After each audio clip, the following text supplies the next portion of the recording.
Hi there. Welcome back to another video where we will be discussing how you are going to get your first international client.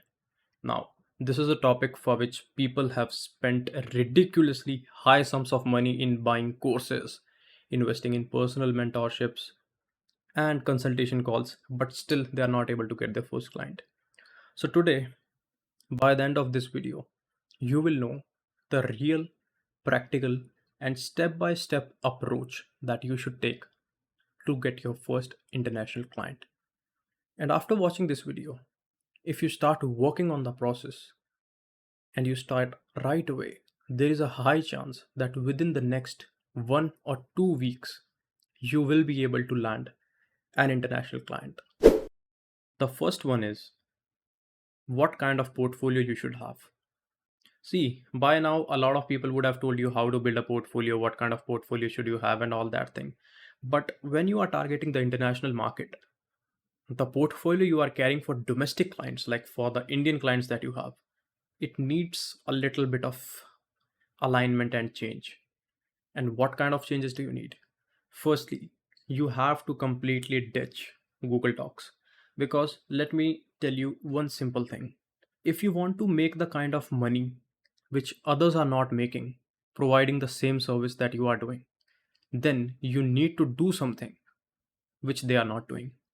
Now, till 2021, having a Google Doc portfolio, having links and all that crap used to work. Now it is a standard. Everyone have it. Even a newbie, they just do control C, control V, they have a Google Doc portfolio. You don't need that. Instead, what you're gonna do is make a free website. Now, even websites are standard, but the thing is that for Google Doc, you can't do much changes in it. But in a website, you can tweak it according to your own preferences, according to your client's preferences, the way they would like it. You have the control. You can customize it. So have a portfolio first. And when you are pitching international clients, I don't want you to have very high expectations in the beginning, not those $500,000 one. No. Once you get even 50 or $100 from overseas into your bank, that is a very big deal. I want you guys to understand that. If you got 8,000 rupees from an international client, that sum is not just 8,000, it is a proof of your capability that you can cater to the international markets, that you are built for that thing. That is a proof. Now, if you have the expectation of having $1,000 in the first month, you are mistaken, my friend, because for that you will be ditching the 50 or $100 gig. And I don't want you to do that. So for that, have a portfolio on a website. Make everything as clear as possible. You want to make it very easy for the client to look out for you and the kind of work you have done without hovering around much here and there. All right. So the first step is have a good portfolio. The second step to get your first international client would be you have to get comfortable with cold pitching. And I don't know how many times I would have to say this thing, but people these days, you guys are too reliant on inbounds that you don't know how to write a cold email. See, inbounds are very good. Okay, I appreciate you. I give it to you. Hats off to you for getting inbound leads even in your beginner stage. Now that's crazy thing.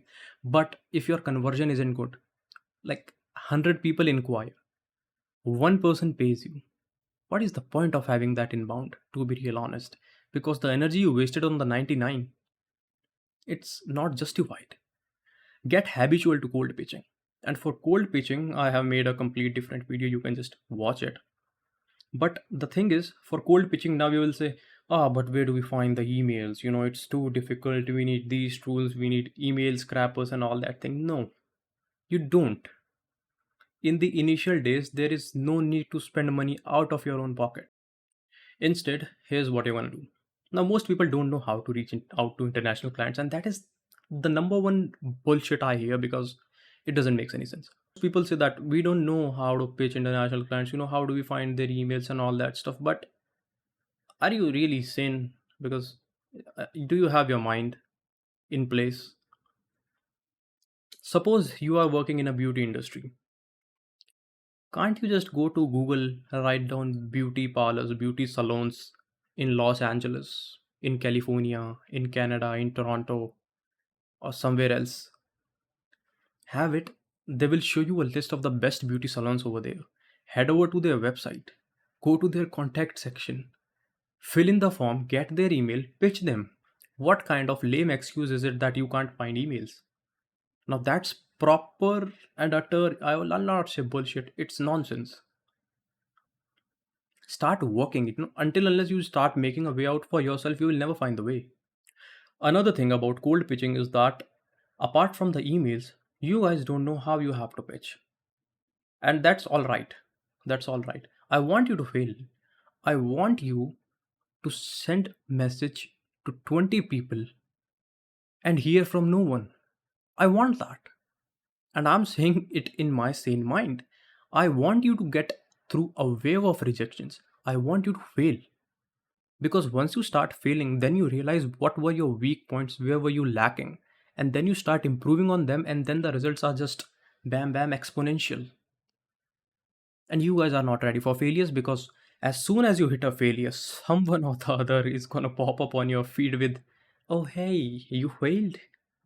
Join this manipulation 101 course, and we will make you a success story. No, that's not how it goes. That's not how it's done. You have to fail.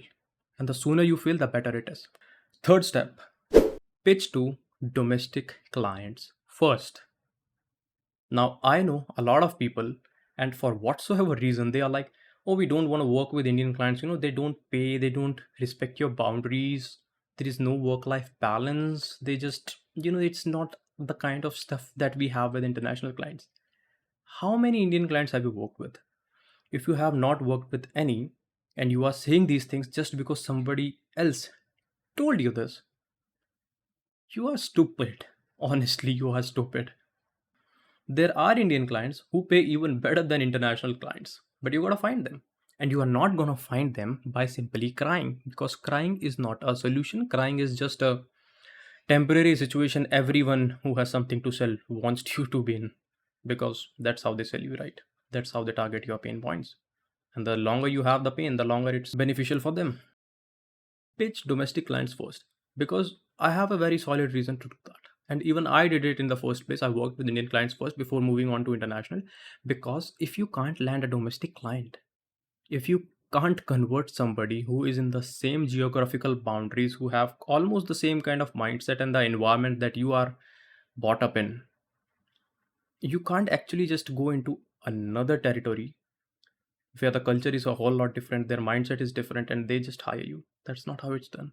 First of all, prove yourself your worth by landing a domestic client. You land it, you don't want to work, leave.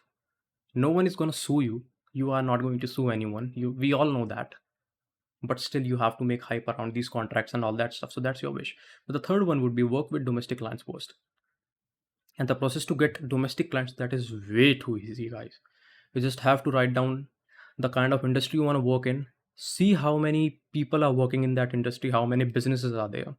Don't even need to go on to specific niche websites. Just write down, like if you want to work with crypto projects, write down recent or latest crypto projects in development in 2023. You will get a list. Go to them, reach out to them, reach out to their LinkedIn page, their company page, reach out to their employees, send them a message.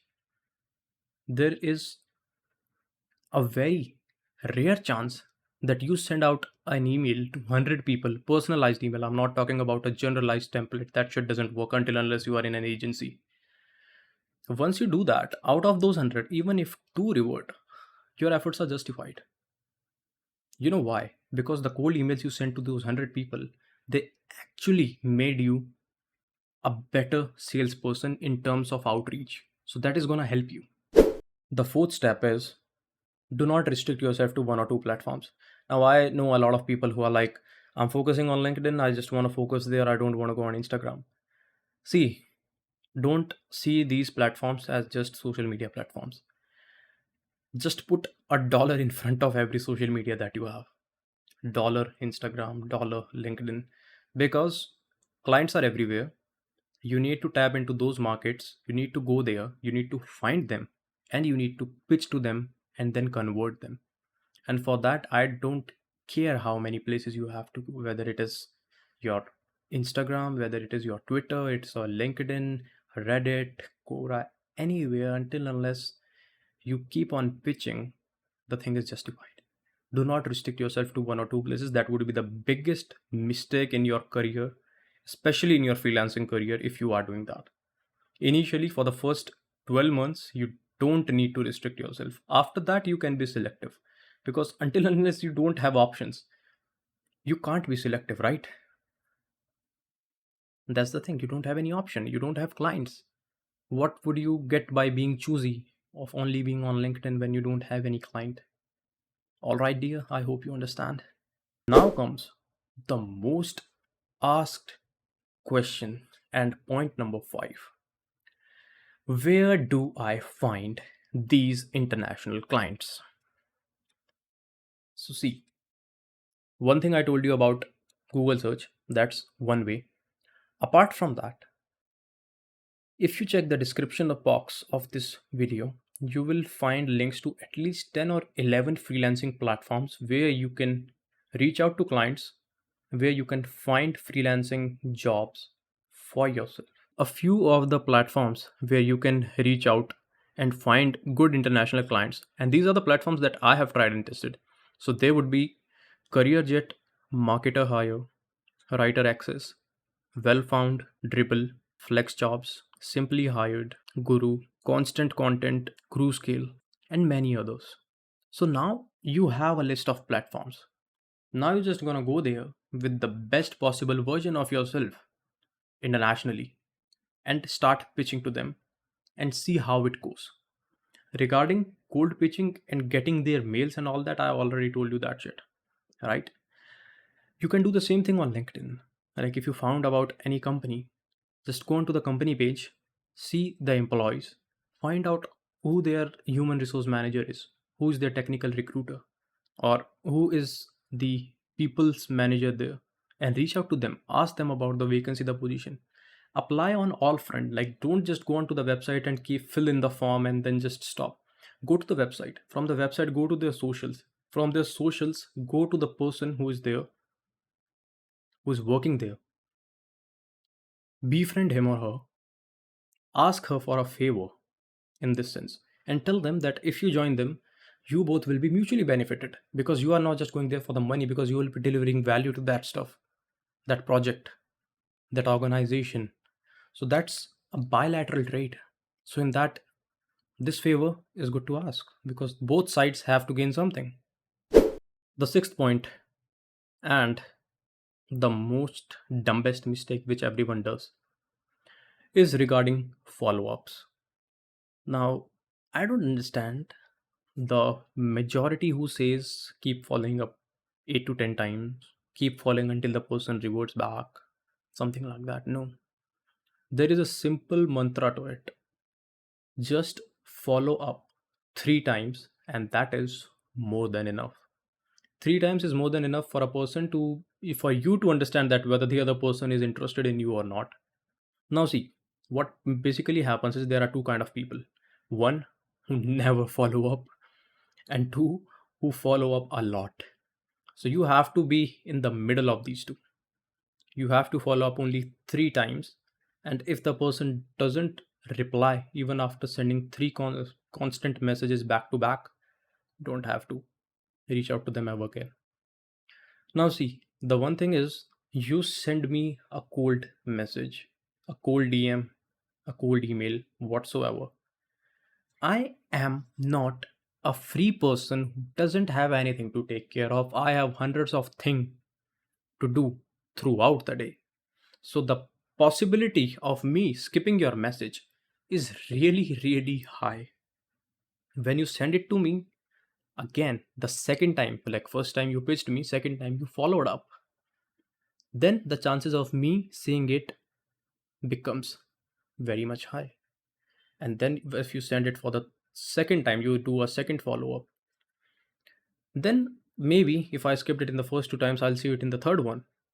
But even if I am not seeing it in the third one, I'm simply not interested. Why don't you get it? There is no point of sending more than three follow-ups. That just makes you look like a despo who is just in need of some money. I know that you are not worth what it takes. Now, if you are sending cold emails, then you can use this Google Chrome extension Mail Track. It will help you in tracking how many times the client opened your email. If you opened it in the morning, then again he opened in the evening. You will be able to track all these things.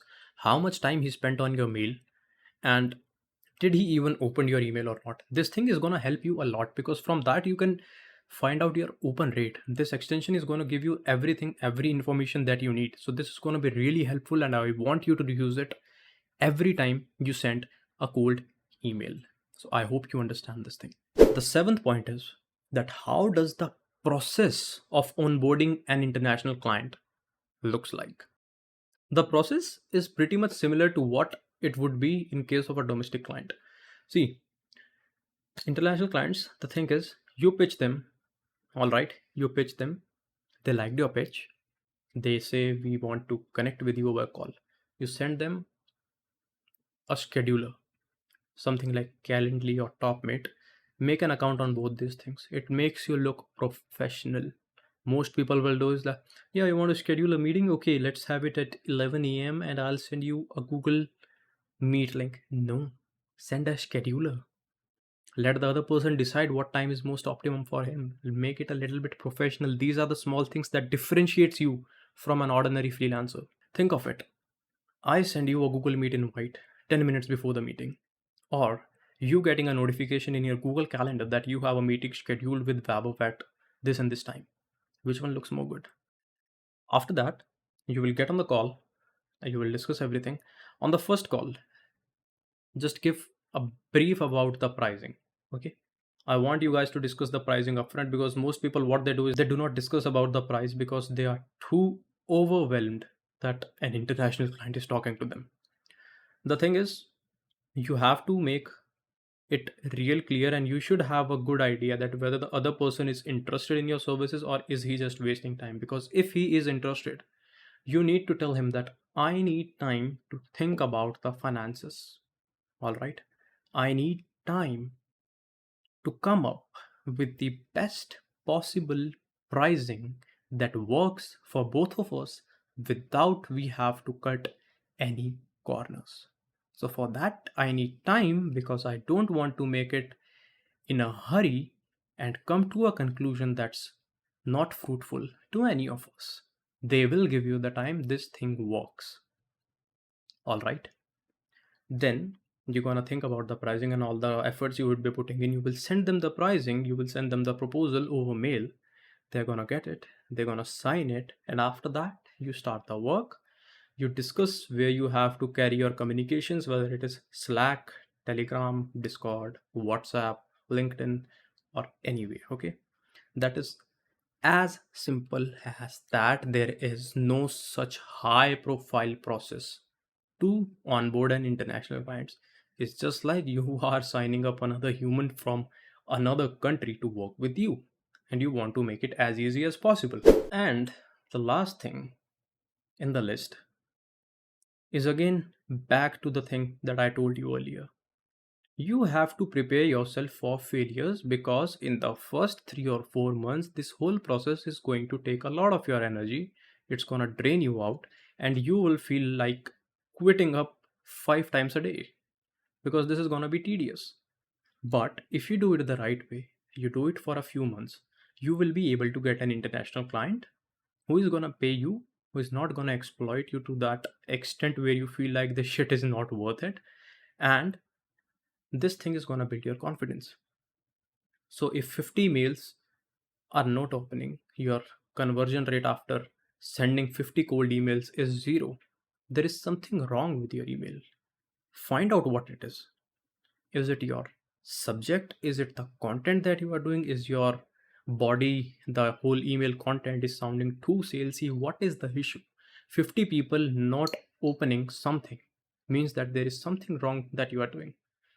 Find out your mistakes, rectify them immediately, and reach out to two people from another country in your niche every day. Make it a habit to send at least two cold DMs or cold emails, or one cold DM on LinkedIn and one cold email. The sooner you start this thing, the higher your chances are of getting an international client.